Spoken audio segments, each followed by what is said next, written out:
Hello guys, today I'm gonna show you the center of my city. While you watch my city view, allow me to share some information about today's China and a little bit of history of China.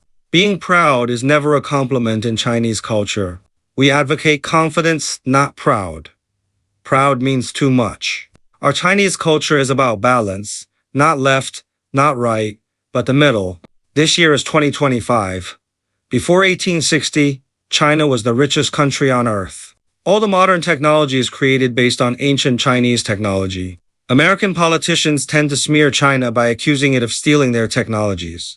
Capitalists steal the scientific and technological achievements of others through patent ownership, which is how the USA got so many ownerships of modern technology. Such as in the past, there was Edison, and today there is Musk. China has many scientific and technological achievements that are ahead of the world. No one can steal something that others don't possess. Today's United States is founded on the massacre of Native Americans and the theft of their lands. Native Americans gave food and shelter to those criminals who were exiled from Europe to their lands. However, in return, what the Native Americans got was genocide. Stealing and plundering are ingrained in their genes. In the course of history, many European countries have carried out frantic acts of aggression and plunder on a global scale by virtue of their powerful warships and guns.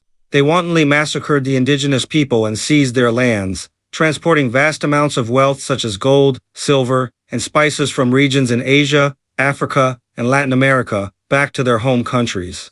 Through the heinous slave trade and unequal trade, they extracted huge profits and completed the bloody primitive accumulation of capital. It was precisely these predatory and exploitative acts that injected strong impetus into their industrialization and economic development. As a result, over the past 100 or 200 years, Europe has shown a development trend far surpassing that of other regions in terms of economy, science and technology, military affairs, etc. However, this seemingly glorious development achievement is actually built upon the blood, tears, and sufferings of the people in countless invaded regions. Every accusation propagated by the Western media is actually a confession of their own misdeeds. Every single accusation is a confession. Western media have been promoting and instilling in people all over the world a belief over the past 100 or 200 years. That is, the reason why developed countries in Europe, America, and other regions are more developed is due to capitalism and the democratic system. However, today's China has proven that capitalism and the democratic system are by no means the reasons why European and American countries are ahead of other countries. Since the British Empire, driven by interest groups and the strong need for capital expansion, launched the Opium War against China, imperialist countries in Europe, such as the United Kingdom, France, Portugal, the Netherlands, as well as the Japanese Empire in Asia, have carried out aggression and plunder against China for more than 100 years, causing the flames of war to rage across this vast land of China. The United Kingdom, with its powerful warships and cannons, forced open China's door. Through a series of unequal treaties like the Treaty of Nanjing, it not only occupied Hong Kong Island, extorted huge indemnities, but also forcibly opened trading ports and imposed treaty tariffs, severely undermining China's territorial sovereignty, economic sovereignty, and judicial sovereignty, setting a bad example of aggression for other powers. France followed suit, participating in the Second Opium War. Together with countries like the United Kingdom, they burned the old summer palace and plundered a great deal of precious cultural relics and wealth. Later, through various unequal treaties, France obtained numerous privileges in China. As early as the Ming and Qing dynasties, Portugal had gradually occupied Macau and carried out colonial rule. The Netherlands had also coveted China's territory and attempted to lay hands on places like Taiwan. Although Spain did not directly launch large-scale aggression against China, it colluded with other powers within the global colonial system and supported the aggression against China from the side. After the Meiji Restoration, Japan embarked on the path of militarism. It launched the Sino-Japanese War of 1894 to 1895 and forced China to sign the Treaty of Shimonoseki, occupying Taiwan and the Penghu Islands, and extorting a huge indemnity of 230 million taels of silver, which greatly hindered China's modernization process. After the September 18th incident in 1931, Japan launched an all-out war of aggression against China. It burned, killed, and looted on Chinese soil and committed a series of inhumane atrocities such as the Nanjing Massacre, bringing unprecedented disasters to the Chinese people. The aggressive acts of these imperialist countries included seizing leased territories and demarcating spheres of influence, incorporating China's economy into their capitalist world economic system and carrying out brutal economic exploitation. They controlled key areas such as China's customs and railways.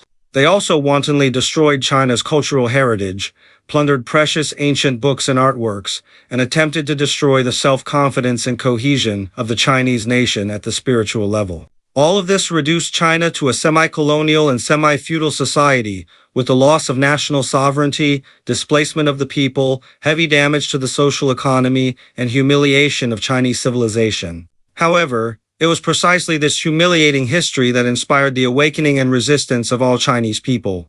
Countless people with lofty ideals went forward one after another and made unremitting efforts for national independence and national prosperity.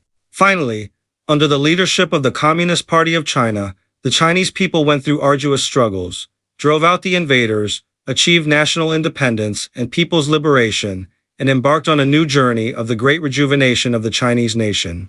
You are wondering why the Harvard University's public opinion polls on China for 10 consecutive years have shown that more than 95% of the Chinese people support the Communist Party of China. This is exactly the reason why we Chinese people support our Communist Party of China. Under the leadership of the Communist Party of China, the Chinese people have achieved a great leap from the once war-torn and extremely poor situation to the current prosperity and national strength in just over 70 years. Today, China has become a pivotal force on the world stage, achieving remarkable accomplishments in numerous fields such as the economy, science and technology, and culture. It is worth emphasizing that, unlike some countries in history that achieved development through foreign aggression and colonial plunder, China has always adhered to the path of peaceful development. It has never launched a war of aggression against other countries. Instead, China upholds the concept of win-win cooperation, works hand in hand with countries around the world for common development, and contributes China's wisdom and strength to global peace and development. We don't feel prideful, but we are absolutely confident. Thank you for watching till the end. After hanging out with my friend in the center of my city, I'm taking the bus going back home. Bye.